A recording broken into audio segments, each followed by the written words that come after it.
Okay. Ako po, matagal na akong bumili nitong Ion Spec.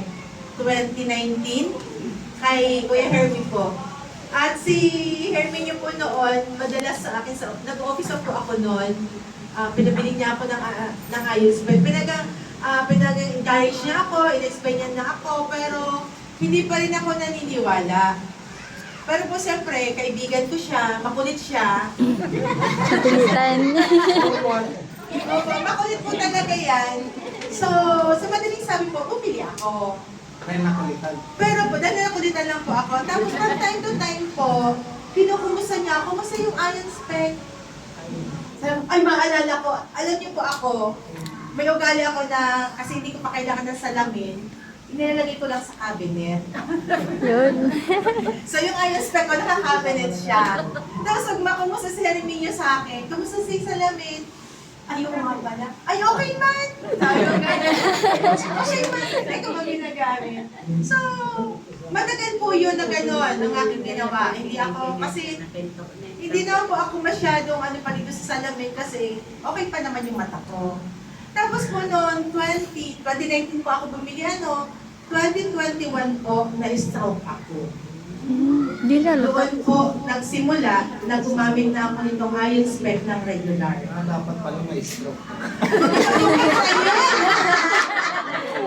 Kung kayo po ay bumili ng Ion Spec, huwag niyo na pong hintayin na ma-stroke kayo.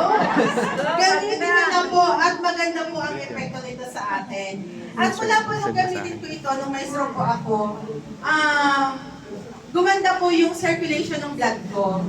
Hindi na po ako yung laging na, di mo ba, pag stroke ka, yung kalahating katawan ko talaga, garanyan siya. Pag salita ako, hindi maayos. Pero po nang gamitin ko po ito, hindi po naging maayos yung aking pagsalita, yung galaw ko po.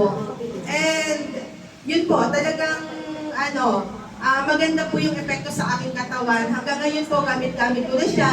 Ito nga po yung lens nito, malabo na.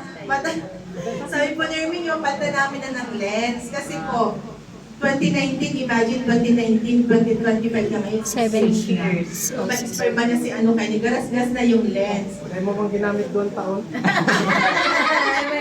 Oo nga, dahil tago hindi siya ginamit ng regular. Gagamitin ko, tapos hindi, gagamitin hindi. Ganun po ako noon.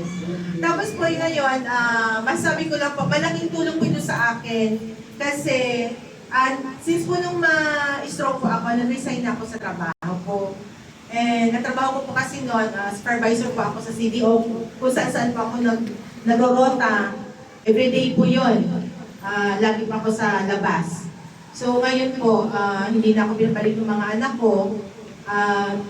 Hindi naman ako sanay na po na walang trabaho. So ang trabaho ko po ngayon, may mini canteen naman ako dun sa bahay namin. Tapat po kami ng school yun po. At ang isa pong nakatulong sa akin sa itong Ion Spec na ito, nakakapagpalakas po ng katawan. Kahit sabi po nila, kaya mo magluto? Sabi ng gano'n. Hindi ka napapagod. Hindi po, kapag passion po pa akong pagluluto, okay lang.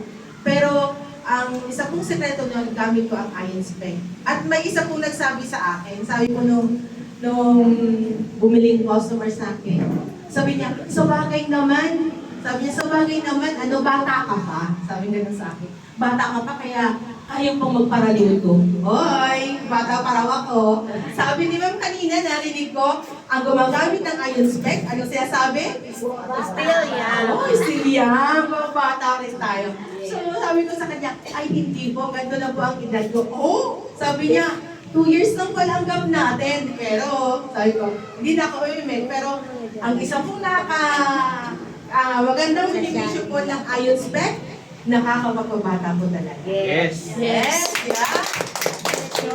At yung sa ako testimony, yung pong nanay ko na-stroke po siya pero wala pong makita sa kanyang physical na nangyari na siya na-stroke. Pero po, yung nanay ko po is 79 years old.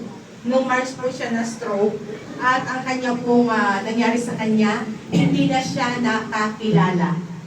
Even kami, hindi niya kami nakilala. Sobrang sakit po sa amin nun. Hindi niya kami nakilala. Ang sabi po ng doktor, sabi ng doktor sa amin, sabi niya, habang buhay niyo na yan, naalagaan. Ganyan na siya, hindi niya na kayo makikilala. Pero kung hindi po kami doon nag-stick namin ng doktor, sabi, andyan si God at may iron spec po. Yes. Yan po. At doon po, na hospital po yung mother ko, ang una ko pong inilapit kay Herminio, bilihan agad ng bonnet. At 1 week po nung sinanay ko, 1 week po kami sa hospital. Pagkalabas po niya, dumating na yung bonnet na order namin. At pagkagaan po niya ng bonnet, kinaumagahan, sabi nanay ko, makapagsalita na ako.